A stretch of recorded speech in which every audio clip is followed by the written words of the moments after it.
Assalamualaikum warahmatullahi wabarakatuh. Perkenalkan, nama saya Andika Olivia Ramadhani, NIM G00230112. Saya dari kelompok B3.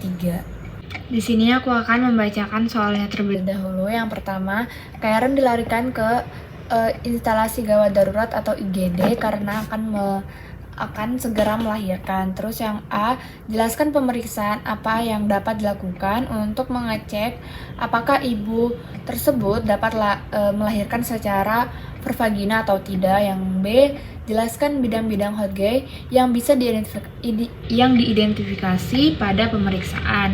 Yang C, jelaskan ciri-ciri pelvis wanita yang dapat melahirkan secara pervagina.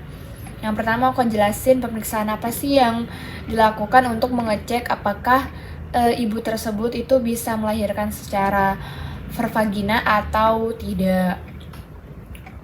Tentu saja kita akan melakukan pemeriksaan vagina touch. Vagina touch itu apa sih? Itu adalah pemeriksaan dalam vagina yang dilakukan dengan memasukkan jari ke dalam liang sagama untuk mengetahui apakah pasien tersebut itu dapat lahir pervagina atau tidak.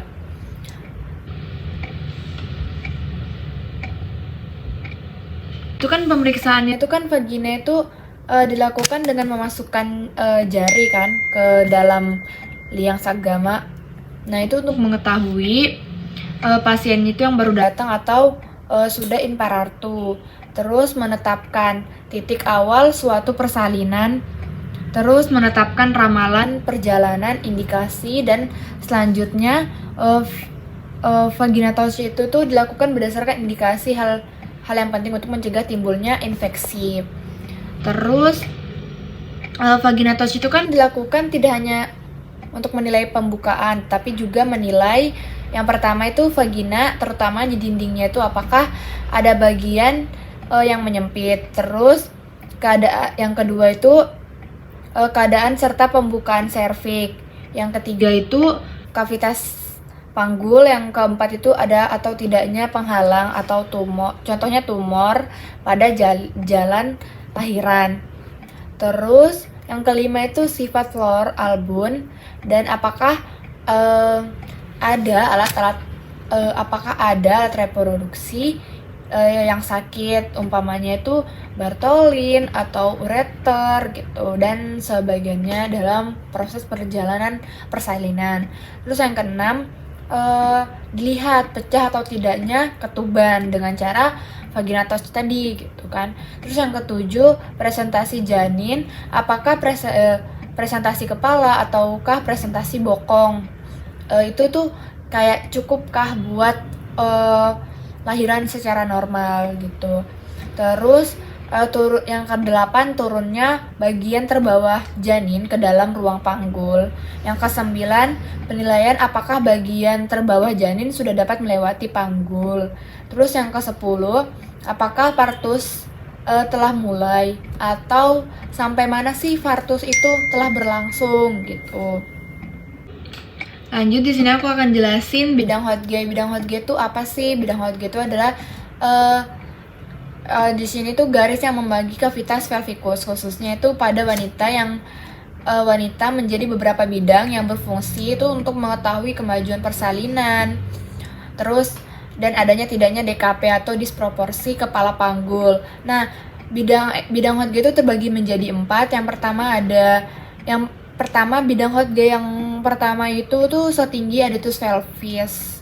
Yang kedua bidang HOTG yang kedua itu setinggi tepi bawahnya itu simfisis os-pubis dan sejajar dengan bidang HOTG 1. Yang ketiga itu dia itu setinggi spina ischiadica dan sejajar dengan bidang HOTG 1 dan 2. Yang keempat itu yang setinggi os coccygeus, dia itu sejajar dengan HOTG 1, 2, dan 3. Itu aja sih tentang penjelasan bidang HOTG. Lanjut, lalu ciri-ciri pelvis wanita yang dapat melahirkan secara vagina itu pelvis yang bentuk apa sih? Ya, contoh yang pasti pelvis ginokoid. Nah, kenapa sih harus pelvis ginokoid? Karena Pelvis binakoid itu bentuknya itu yang hampir bulat dan merupakan tipe ideal bagi wanita untuk melahirkan janin secara vulvagina. Gitu. Kenapa sih nggak pelvis android? Karena ukuran konjugatanya itu sedikit lebih panjang daripada diameter transversa. Nah, yang lainnya juga kenapa sih nggak pelvis platypeloid itu ya? Karena ukuran konjugata vera anatominya itu lebih pendek daripada diameter transvera. Nah, yang terakhir itu ada pelvis andropoid. Nah, ukuran konjugata vera anatominya itu lebih panjang daripada diameter transversa. Nah, jadi yang lebih cocok buat lahiran normal itu pelvisnya itu yang berbentuk pelvis ginokoid.